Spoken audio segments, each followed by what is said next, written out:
नमस्कार दोस्तों, स्वागत है आपका फिर से मैथमेटिक्स चैनल पे। तो आज हम लोग क्या करने वाले हैं, कल के क्लास में हम लोगों ने आप लोगों को बताया था कि वर्नियर कैलिपर और स्क्रू गेज कैलिपर से हम लोग किस तरह से रीडिंग लेते हैं। तो आज की क्लास में हम लोग का खास क्या रहने वाला है, आज हम लोग क्या करेंगे, आज हम लोग क्वेश्चंस करेंगे क्योंकि हम लोग का मापन चैप्टर जो है लगभग हम लोग का खत्म हो चुका है। इसमें से आपके लिए एक अलग से वीडियो बनाया जाएगा इस टॉपिक पे, ठीक है? आपके लिए एक अलग से टॉपिक पे जो वीडियो बनाया जाएगा, वो आपको बनाया जाएगा, ठीक है? मैं बता दे रहा हूँ क्योंकि बहुत लोगों को दिक्कत था सिग्निफिकेंट वैल्यू, ठीक है? हम लोग इसमें जो हम लोग कमेंट हमें आ रहे थे कि सर सिग्निफिकेंट वैल्यू किस तरह से निकालते हैं, ठीक है? यानी कि सार्थक मान हम लोग को क्या करना है, निकालने सीखना है, ठीक है? सार्थक मान और एक वैल्यू था कोटि मान, ठीक है? ये वाला चीज़ को भी हम लोग क्या करेंगे, आपको सिखाएँगे आराम से। तो हम लोग का जैसे-जैसे क्वेश्चन्स हम लोग का आते चला जाएगा, ठीक है? वैसे-वैसे क्वेश्चन्स को हम लोग क्या करते चले जाएँगे, सॉल्व करते जाएँगे। तो आप लोग लगातार हमारे साथ बने रहें। हम लोग क्या करने वाले हैं कि अपने कोर्स को एकदम आराम से हम लोग सॉल्व करेंगे। कहीं भी आपको इस तरह का नहीं रहेगा कि आपको दिक्कत रहेगा, ठीक है?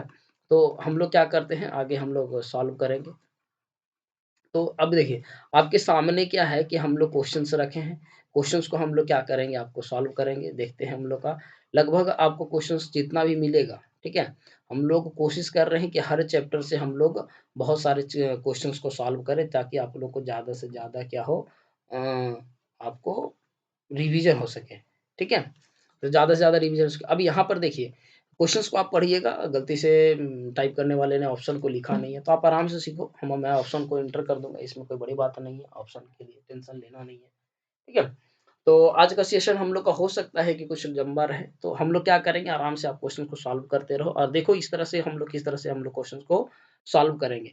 तो जैसे कि देखिए यहाँ पर क्या दिया है कि एक बालू की कण की त्रिज्या, ठीक है? कितना दिया है 1.6 इंटू 10 टू द पावर 4, यानी कि बालू के कण की त्रिज्या कितनी दी है 1.6 into 10 to the power minus 4 आपका कितना दिया है, मीटर दिया है। अब बोल रहा है इस कण की त्रिज्या आप किस में निकालने बोल रहा है, एंगस्ट्रम में निकालने बोल रहा है।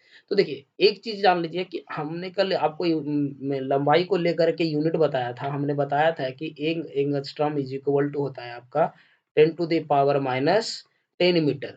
ये आपका 1 एंगस्ट्रॉम बराबर हम लोग क्या करते हैं, यूनिट हम लोगों ने लेने का कोशिश किया है। अब यहाँ पर बोल रहा है कि ये जो त्रिज्या दिया है आपका मीटर में दिया है, तो इस तरह से आपको बोल रहा है कि आपका कितना होगा आपका मीटर में, ठीक है? तो आप आराम से देखो, एक चीज़ ध्यान लो कि आराम से आप लोग क्या कर सकते हैं, सॉल्व कर सकते हैं क्वेश्चन को, तो दिक्कत है नहीं।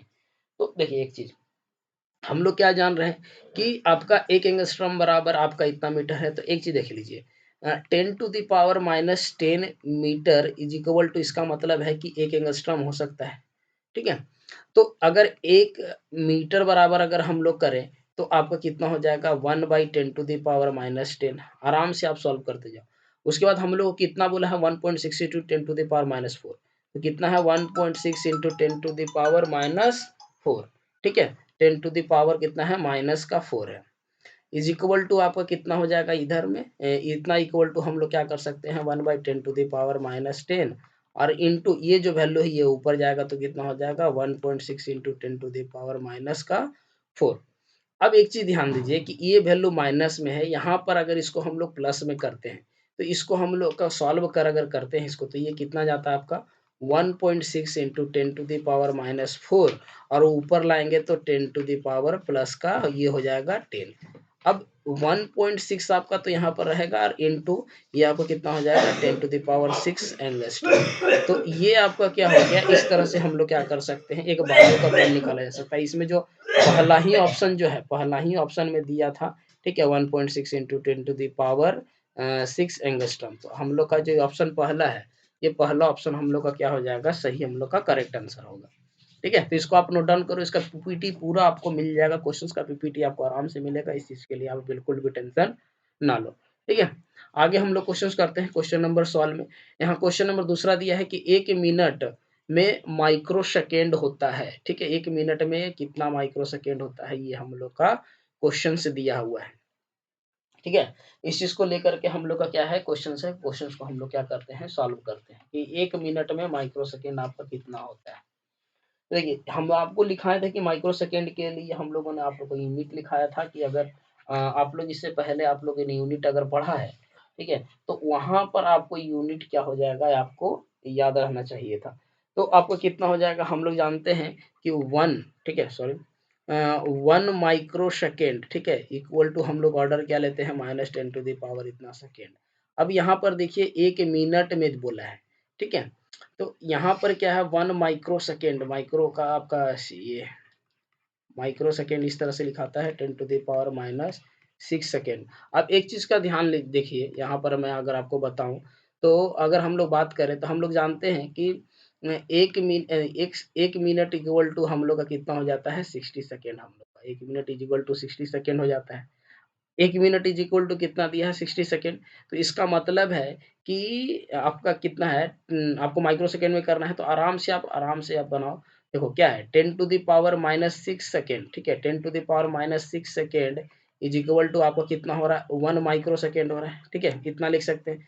तो इसका मतलब है कि 1 सेकेंड, ठीक है, 1 सेकेंड बराबर आपका कितना हो सकता है 1/10⁻⁻6 सेकेंड, ये हो गया। इसके बाद आपको कितना बोल रहा है 60 सेकेंड, तो 60 सेकेंड आपको लिया गया है, तो 60 सेकेंड बराबर आप क्या कर सकते हो 1/10⁻⁻6 और इंटू 10 ये इंटू 60, ठीक है। अब इसको अगर हम लोग ऊपर ले जाते हैं तो आपका कितना हो जाएगा 60 इंटू 10⁻6। तो आपका इसको अगर हम लोग सार्थक वैल्यू में बदलेंगे तो 6 इंटू 10⁻7। तो ये आपका कितना हो जाएगा 1 मिनट बराबर इतना आपका क्या हो जाएगा माइक्रो सेकेंड हो सकता है, ठीक है, इतना बराबर आपका इतना माइक्रो सेकेंड हम लोग आराम से क्या कर सकते हैं निकाल सकते हैं। तो क्वेश्चंस को आप थोड़ा क्या करो कि समय लेकर के बनाओ, ठीक है, एक क्वेश्चन भी आपका क्या होगा गलती नहीं होगा। और इसमें हम लोग जितना भी क्वेश्चन सॉल्व कराएंगे ना, उसको आप कोशिश करो नोट डाउन करने का, ठीक है, नोट डाउन करने का कोशिश करो, क्योंकि एक एक क्वेश्चन क्या करेंगे हम लोग को अब सॉल्व करेंगे। अब क्योंकि अभी आपको क्लासेस मिस नहीं हो सकती है, ठीक है, आपके लिए नया सेटअप लाया गया है। इस तरह से हम लोग क्या कर रहे हैं, पूरा का पूरा हमारे पास पूरा टाइम है, तो हम लोग सॉल्व करेंगे, ठीक है। क्वेश्चन नंबर 3 की बात करें, देखिए 3 नंबर क्वेश्चन में क्या बोल रहा है कि एक जीवाणु का जो आकार है, ठीक है, एक जीवाणु का आकार आपको कितना बोल रहा है 1 माइक्रोन है। तो बोल रहा है कि 1 मीटर लंबाई में जीवाणु की संख्या कितनी होगी, ठीक है। ये क्वेश्चंस को आप क्या करते हैं, आप आराम से पढ़ सकते हो, ठीक है। अब यहाँ पर ध्यान दो, क्वेश्चंस को हम लोग किस तरह से सॉल्व करेंगे।